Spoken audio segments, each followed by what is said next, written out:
पूरे 70 freedom fighters जो शहीद हो गए, जो गोवा से थे और जो देश भर में से गोवा मुक्त करने के लिए, जो गोवा फ्रीडम स्ट्रगल मूवमेंट में जिन्होंने भाग लिया, उन सब का हमने हॉनर रखा था। उनको certificate of the honour Goa सरकार की तरफ से उनके रिलेटिव्स को हमने 15 अगस्त को बुलाया था। इनमें से जो देश भर में से थे, उसमें से एक 10 जो शहीद स्वतंत्र सैनिक थे, उनके रिलेटिव्स 15 अगस्त के कार्यक्रम में पहुंचे। बाकी गोवा में से जो 40 फ्रीडम स्ट्रगल शहीद हो गए थे, उनके जो रिलेटिव्स थे, उन सभी कार्यक्रम में पार्टिसिपेट हुए थे। उसी वक्त शहीद कर्नल बेनीपाल सिंह की सौ जो माता चरणजीत कौर, उनके भाई उस कार्यक्रम में पार्टिसिपेट हुए थे।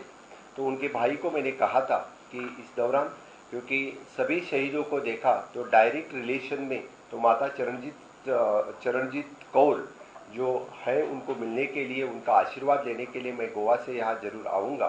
तो उनको मिलने के लिए, उनका आशीर्वाद लेने के लिए मैं यहाँ पे आया था।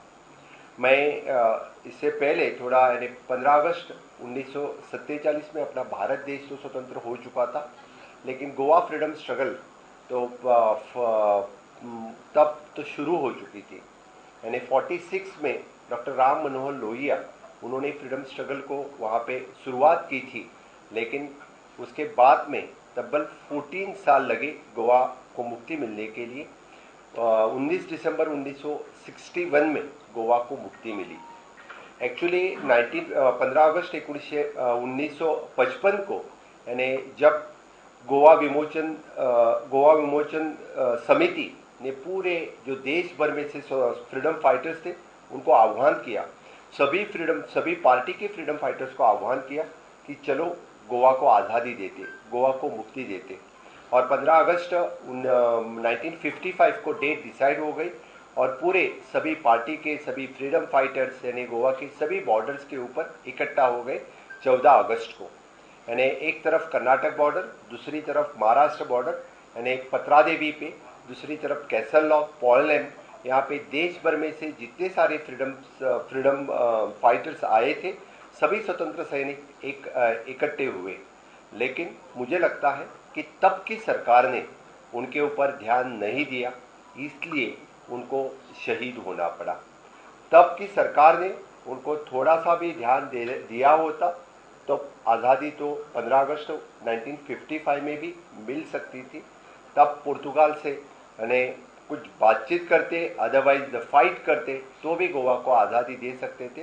कर्नल बेनीपाल सिंह, हिरवे गुरुजी, शेषनाथ, इतने सारे जो हिस्ट्री में रिकॉर्डेड है, तो 30 से ज़्यादा यानी जो देश भर में से आए, उस शहीद को शहीद होना पड़ा।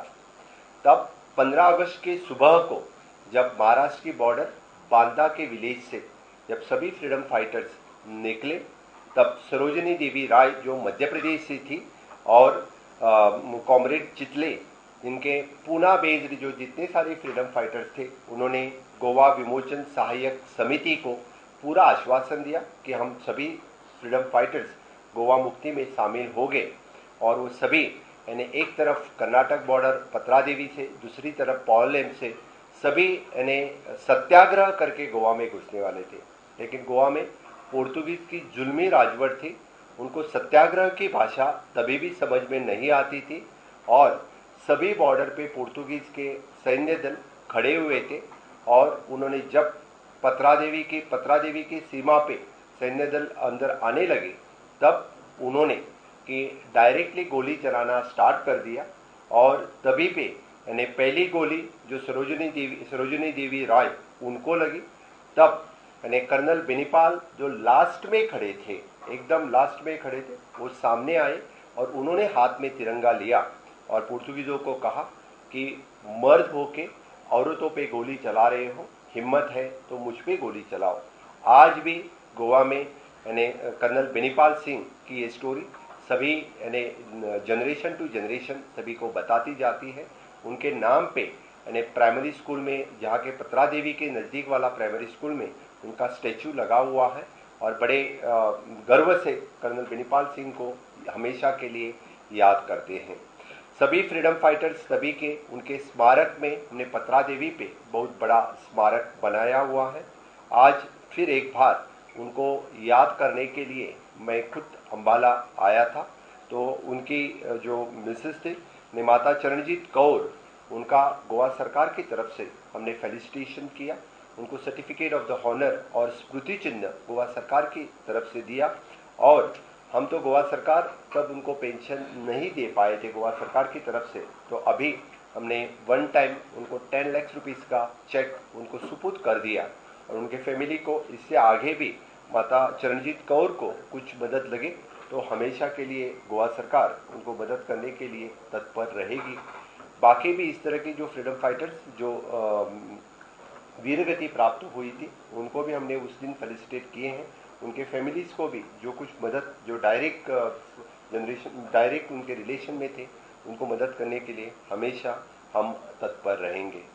मेरा कहना इतना ही है कि तब की सरकार ने समझो थोड़ी सी भी, जब आज भारत जोड़ो आंदोलन का दौर अब चल रहा है, मुझे लगता है कि तब भारत जोड़ो आंदोलन शुरू हो जाता, अखंड भारत की सोच तब हो जाती, ऐसे वीर सुपूतों को वीर गति प्राप्त करनी ही पड़ती और अपने देश जो अखंड भारत तब आज़ाद होना था।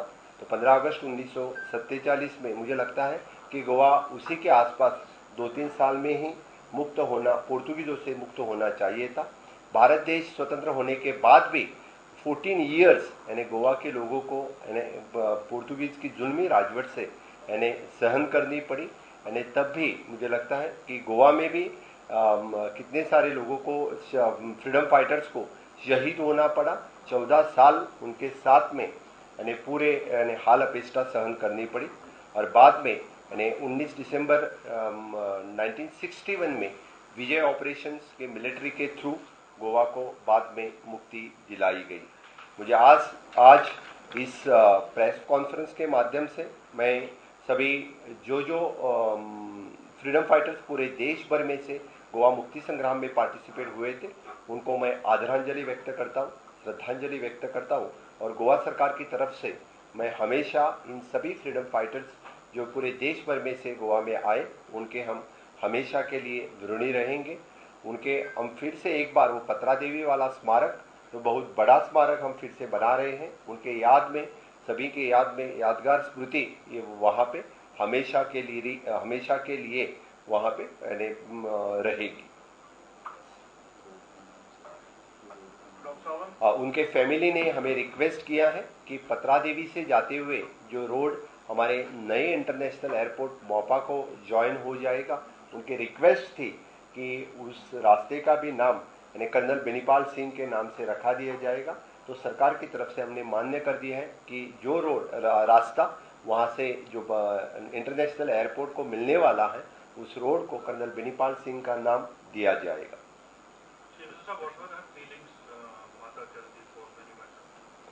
जब मैं माता चरणजीत कौर को मिला तो उनके आंख में आंसू आ गए, मैंने खुद देखा। और इतने सालों बाद कोई तो मुझे मिलने आया और उस भूमि से, जिस भूमि के लिए उनके पति ने त्याग दिया, बलिदान दिया, उनको ज़्यादा कुछ अपेक्षा तो नहीं थी, लेकिन कब तो उनके लिए यानी सरकार ने उनकी पूछताछ करनी चाहिए थी। जी हाँ, बिल्कुल वो सही था, लेकिन हमारी सरकार अब तक नहीं पहुंच सकी थी। लेकिन इसलिए मैं आज मुझे गर्व है कि मैं सीएम होने के बाद और इस आज़ादी के अमृत काल में जैसे कि अनसंग हीरोज़ उनके फिर से एक बार यानी कोई उनके फैमिलीज़ में जाके मिले और उनके यानी आदरांजलि उनके लिए व्यक्त करे, उनके लिए पूछताछ करे। वो भी उन्हें बड़े प्यार से मुझे उनके घर में इनवाइट किया। उनके घर में सब कुछ, उनके जो भाई थे, उनके बाकी माता चरणजीत कौर के फैमिली के भाई और इवन तो कर्नल बेनीपाल सिंह के कज़न ब्रदर्स, वो भी सभी वहाँ पे आए थे।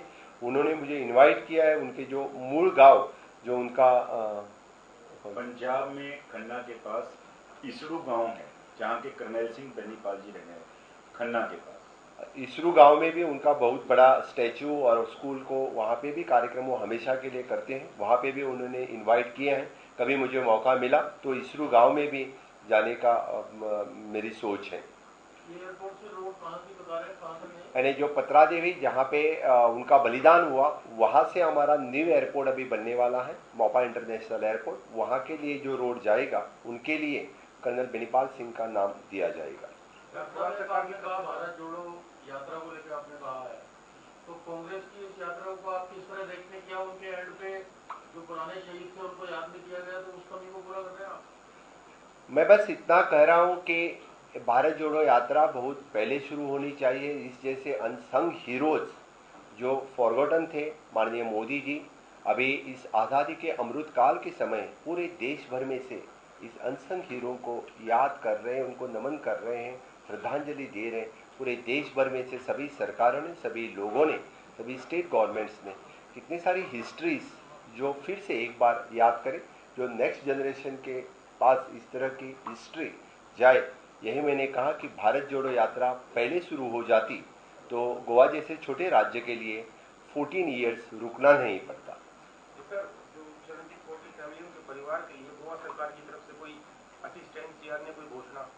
मैंने अभी उनके फैमिली के लिए 10 लाख रुपए जो चेक उनको हैंड ओवर कर दिया है, और माता चरणजीत कौर के लिए इससे आगे भी कुछ मदद लगेगी तो गोवा सरकार की तरफ से हमेशा माता चरणजीत कौर के लिए मदद दी जाएगी। तो जो 1955 का इलेक्शन था, इसमें इस रीजन से और भी कोई लोग हैं जो वहाँ पे शहीद हुए?